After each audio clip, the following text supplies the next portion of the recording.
there. Subscribe to my channel. And also press this bell icon. জীবন আছে যতদিন সংগ্রাম করে বাঁচতে হবে ততদিন। পুরুষ মানুষে জন্ম নিয়েছি, তাও আবার মধ্যবিত্ত পরিবারে। ইনশাল্লাহ আমাকে প্রতিষ্ঠিত হতেই হবে, জীবন চলে গেলে ময়দানে যাবে। তারপরেও আমাদের সংবিধানে হার শব্দ মানায় না রে। কারো প্রতি রাগ অভিমান অভিযোগ নাই, শুধু ডায়মন্ডকে কয়লা ভেবে ছেড়ে যাওয়া মানুষদেরকে ছোট্ট একটা মেসেজ দিতে চাই। ছেড়ে গেছো ভালো কথা, পুরুষ মানুষের রক্ত আমার শরীরেও আছে। একদিন প্রতিষ্ঠিত আমিও হতে পারি, সেদিন আবার আফসোস করো না। প্রিয়, আমি কিন্তু এখন মালয়েশিয়ার রিঙ্গিত কামাই, বাংলার টাকা না। যে দেশে মেধার কোনো মূল্য নাই, টাকা পয়সা মামু খালু ছাড়া অফিসে চাকরি নাই, ওই দেশে মা বাবার টাকা পয়সা ধ্বংস করে পড়াশোনা করে কি করবি? বিয়ের বয়স পার হয়ে যাবে, শখের মানুষকে তার পরিবারের মানুষ বেকারত্ব ছেলের সাথে কখনোই বিয়ে দেবে না।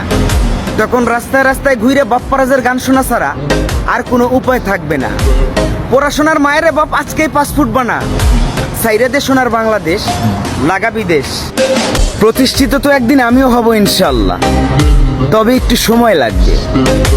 কারণ আমি আমার বাবার টাকায় নয়, আমি প্রতিষ্ঠিত হব আমার নিজের উপার্জনের হালাল টাকায়। বালিকা, সফল পুরুষ পায়া আমার হাতটা ছাইরে দিছো, মনে রেখো আমার শরীরেও কিন্তু পুরুষের রক্ত।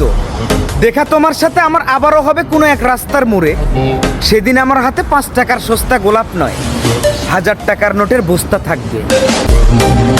বন্ধু, তুই আর আমি সেম হই কি কইরে বল? তোর বাবার টাকা আছে তাই তুই নাগিনদের পিছনে উড়াইতেছস, আর আমার বাবার টাকা নাই তাই আমি শখের বয়সে প্রবাসে এসে কামাইতেছি। একটা কথা বলি, মাথায় সেভ কর, দেশে যায় ফিরে আমি চালাবো R1, আর তুই শুনবি বাপ্পারাজের গান। অভাবটা ছিল টাকার, তাই তো শখের বয়সে নিজের সব সকাল্লাদকে ত্যাগ করে দেশ ছাড়তে হলো আমার।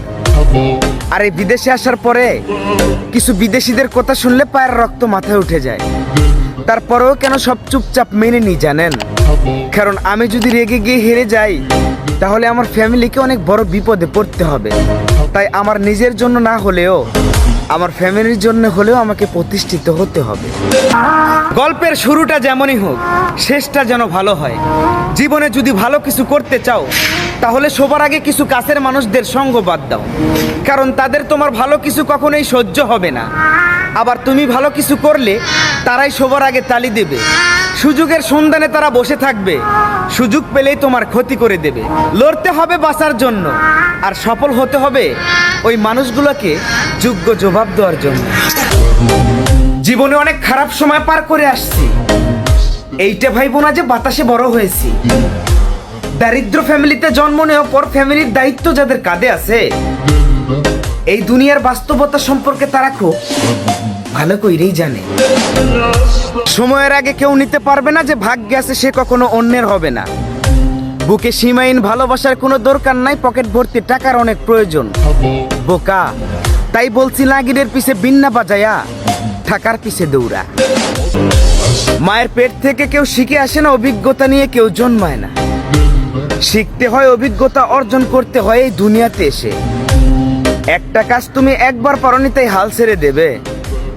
আমি বলি কি, একবার না পারিলে 100 বার নয়, দেখো 1000 বার। তোমাকে পারতেই হবে, কারণ তুমি এই দুনিয়াতে জন্ম নিয়েছো একজন পুরুষ মানুষ হয়ে। পরিস্থিতি যেমনই খারাপ হোক, হাল ছাড়া যাবে না। মধ্যবিত্ত ঘরের সন্তান যারা, তাদের মুখে হার শব্দ মানায় না। একটা বাস্তব কথা বলি, বাবার টাকা থাকলে কত অচেনা আত্মীয় স্বজনও মাথায় তেল দিতে আসে, আর বাবার টাকা না থাকলে চোখের সামনে কত আপনজন অন্যের বাচ্চাকে কোলে তুলে পকেট থেকে টাকা বের করে খাবারের জিনিস কিনে দেয়, অথচ পাশেই নিজের আপন ভাতিজা ভ্যাল ভ্যাল করে তাকায় আছে, ওই যে বাবার টাকা নাই যে।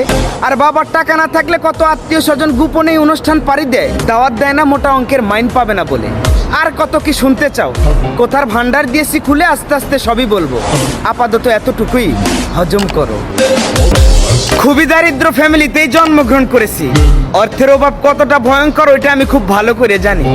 গরিব বাবার ঘরে জন্ম নাও, তারপর প্রথমে ফুফুদের ভালোবাসা থেকে বঞ্চিত হবা, তারপরে চাচা। সমাজের মানুষের কাছে তুমি হবা বোঝা, বন্ধুদের কাছে হবা তুমি কাবাব মে হাড্ডি, প্রিয় মানুষের কাছে হবা তুমি যত সব ফালতু এক ব্যক্তি। তারপর তুমি বেঁচে থাকবে ঠিকই, তবে জীবন তো লাশ হয়ে। সমাজের কাছে একজন ভালো ব্যক্তি, বন্ধুদের কাছে বেস্ট ফ্রেন্ড। প্রিয় মানুষের কলিজা হতে চাও, তাহলে ঘুমিয়ে ঘুমিয়ে স্বপ্ন না দেখে পরিশ্রম করে টাকা কামাও। যারা ছোট্টবেলা থেকে স্ট্রাগল করে বড় হয়েছে তারা এই দুনিয়ার বাস্তবতা সম্পর্কে খুব ভালো করে জানে। তুমি সোনার চামচ মুখে নিয়ে জন্ম নিয়েছো, এ দুনিয়ার বাস্তবতা সম্পর্কে তুমি কি বুঝো? জীবনে যা চেয়েছো মা বাবার কাছে না চাইতেই তা পায়ে গেছো। আর আমাদের একটা স্বপ্নকে পূরণ করতে মাথার ঘাম পা দিয়ে ঝরেছে। মনে রেখো, যারা পানি দিয়ে গোসল করে তারা শুধু স্কুলে গিয়ে ইতিহাস পড়ে, আর যারা মাঠে গিয়ে ঘাম দিয়ে গোসল করে তারা ইতিহাস তৈরি করে। ফাটা বাঁশের চিপা চিনো, না চিনলে একবার এই প্রবাসে আসো।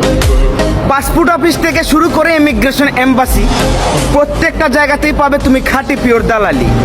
তুমি মিয়া বুঝতেই পারবে না, তোমাকে তারা করে দিব 60টা জায়গায় বিক্রি। এবার কষ্ট করে একবার এই প্রবাসে পা রাখো। 14-15 ঘন্টা ডিউটি করে বাসায় ফিরে রান্না করে খেয়ে সময় না পেলে, বন্ধু বান্ধব পরিবারের কাছে ফোন না দিতে পারলে তারা ভাববে আমি বোধহয় হয়ে গেছি অনেক বড় লোক, তাই করতেছি বেইমানি। এবার বিদেশিদের কিছু অসহ্য কথাকে তোমাকে মুখ বুঝে করতে হবে হজম। আর তখনই বুঝতে পারবে তুমি ফাটা বাঁশের চিপা কাকে বলে, ওহা কত প্রকার আর তা কেমন।